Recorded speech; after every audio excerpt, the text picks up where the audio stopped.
네, 안녕하세요. 지힐링 스퀘어의 홍승혁입니다. 제가 지펫 주사 시술 하면서 제일 많이 받는 이제 환자들이 질문을 이렇게 세 가지로 좀 요약을 해봤는데요. 원장님, 민소매 좀 입고 싶어요. 그렇게 만들어 주세요. 그리고 또 하나는 하체 잘 보이는 짧은 옷 입고 싶어요. 원장님, 짧은 옷 입고 싶은데 노출되게끔 자신 있는 몸매를 만들어 달라고, 그런 의미인 것 같아요. 그리고 이제 제일 많이 물어보시는 게 축 처진 이 탄력 없는 피부는 어떻게 할 거냐.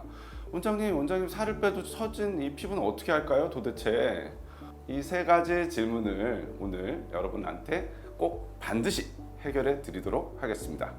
우리가 지방을 뺄 때 항상 봐야 되는 부분이 있는데, 이제 우리가 이제 이 지방을 뺀다고 보면은 옥상이라고 본 부분을 피부 진피층, 그다음에 이제 뭐 아파트나 이런 빌라로 치면 1, 2, 3층이 있는데 위쪽 지방은 조금 어느 정도 남겨야 돼요.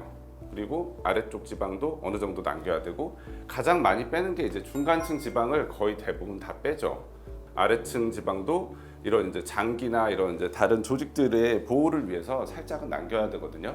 근데 이제 막 지방 싹 다 빼달라 그래요, 환자분들. 싹 다 뺀다고 해서 다 싹 다 빼냐, 1, 2, 3층을. 그런 건 아니고, 위쪽 지방을 또 너무 많이 빼면은 이게 피부가 살짝 울어요. 울퉁불퉁하다고 그러시기도 하고 그러는데, 이제 예전에 제가 지방 흡입 수술을 했는데 그때는 울퉁불퉁함이 좀 많이 있을 수밖에 없어요. 이건 이제 기계적인 자극이 더 많이 들어가고, 지방 흡입 수술은 이 시술 기구가 덩치가 되게 크거든요. 이만한 덩치 큰 게 그냥 몸 안에서 왔다 갔다 하면은 이런 이제 기계적인 자극이나 피부에 이런 이제 트라우마 이런 게 너무 많이 되는 거예요. 그래서 피부가 일그러지기도 하고 울퉁불퉁해지기도 하고, 이런 문제 때문에 지방흡입 수술 방법을 지금은 거의 안 쓰고 있어요. 지금은 지펫 시술로 라인을 아주 탄력적으로 예쁘게 뺄 수가 있죠. 그래서 이제 어떤 그런 장점이 있냐, 그런 부분을 오늘 볼게요. 어느 부위가 효과가 좋나요? 이 부분도 많이 물어보셔가지고 어느 부분이 효과가 좋을까요? 제일 효과가 좋은 건 환자분이 원하는 부위를 아주 자연스럽게 빼드리는 게 제일 효과가 좋습니다. 선호도가 조금씩 달라요. 남자분들은 당연히 배가 제일 많고, 허벅지도 요즘 뭐 슬림핏이라 그럴까요? 저도 잘 모르는데 옛날엔 바지가 막 다 이렇게 통이 넓었는데 요즘은 좀 작게 나오거든요. 그래서 남자분들도 가끔 허벅지를 해달라고 하시는 분들이 꽤 있으시고, 여성분들은 사실 뭐 팔, 브래지어 라인 또는 뭐 힙, 허벅지, 뭐 무릎살, 승마살 이런데 어떻게 보면 전체 다네요. 몸 전체 다. 여성분들은 이제 많은 부분을 좀 이렇게 관심을 가지시고, 사실상 몸의 전체 부분에 대해서 다 시술이 가능하거든요, 지펫 시술은.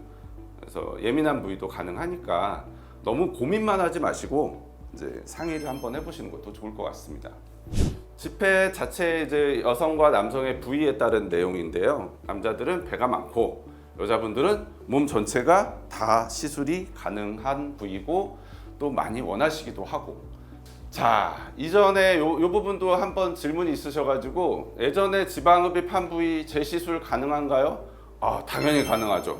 지펫 시술은 재수술하는데 크게 부담이 없어요. 몇 년 전에, 5년 전에, 10년 전에 수술을 했었어도 이 유착을 정리를 어느 정도 할 수가 있거든요. 지펫 시술은 다른 병원에서 어떻게 했고, 아니면 뭐 과거에 어떻게 했고, 그게 크게 문제가 안 됩니다. 오늘 이제 하는 부분 중에 이제 제일 키포인트죠. 지방 축적으로 늘어진 피부는 어떻게 하죠? 지방을 빼면서 동시에 지펫 시술은 탄력을 강화합니다. 중력의 역방향으로 끌어올리면서 탄력을 강화해요. 제가 오늘 소품을 하나 들고 나왔는데 바지를 들고 나왔어요. 근데 이렇게 통이 넓은데 이렇게 좁게 좁혀달라 그래요, 환자분들께서. 근데 이 부분은 어떻게 할까요? 좁게 하려면 1번 잘라낸다. 잘라내면 되죠. 이 부분 잘라가지고 이 부분, 그죠? 그래서 딱 작게 만들어. 이렇게. 이게 바지니까 잘라내는 게 가능하지만 일반적인 늘어진 살 같은 경우는 잘라낼 수가 없단 말이에요. 만약에 늘어졌어요, 이런 부분이. 근데 여기를 잘라낼 수 있을까요? 쉽지가 않죠. 잘라내는 게 쉽지가 않다고요. 늘어진 부분을 정리를 한다고 해서 이렇게 좀 늘어진 부분 살을 잘라낸다 그러면 그 안에 이제 신경이나 또 다른 어떤 부분이 문제가 되기 때문에 함부로 잘라낼 수는 없어요. 그럼 어떻게 할 것이냐? 전체적으로 탄력을 강화해서 수축을 시키는 거죠. 탄력 강화 시술을 통해서 그렇게 만들 수 있어요. 용맹스러운 사자인데 이제 나이가 들면서 배가 나오죠, 사자도. 근데 어쨌든 이렇게 이제 덩치 크신 분들이 가끔 오셔가지고 고양이처럼 작고 가볍게 만들어 달라고 하세요. 날씬하고. 근데 늘어진 살 자체는 지방은 뺄 수 있는데 늘어진 살 자체를 확 줄일 수가 없어요. 그래서 지힐링에서는 지폐 시술을 통해서 사자하고 고양이의 중간 삭과 같은 동물로 탄탄하게 만든 다음에 지방은 다 빼면서도 건강하고 탄탄하고 자연스러운 라인을 만들어주는 그런 탄력적인 고양이상으로 만들어 드릴 수 있습니다. 지힐링 스퀘어에서 함께 하셨으면 좋겠습니다. 감사합니다.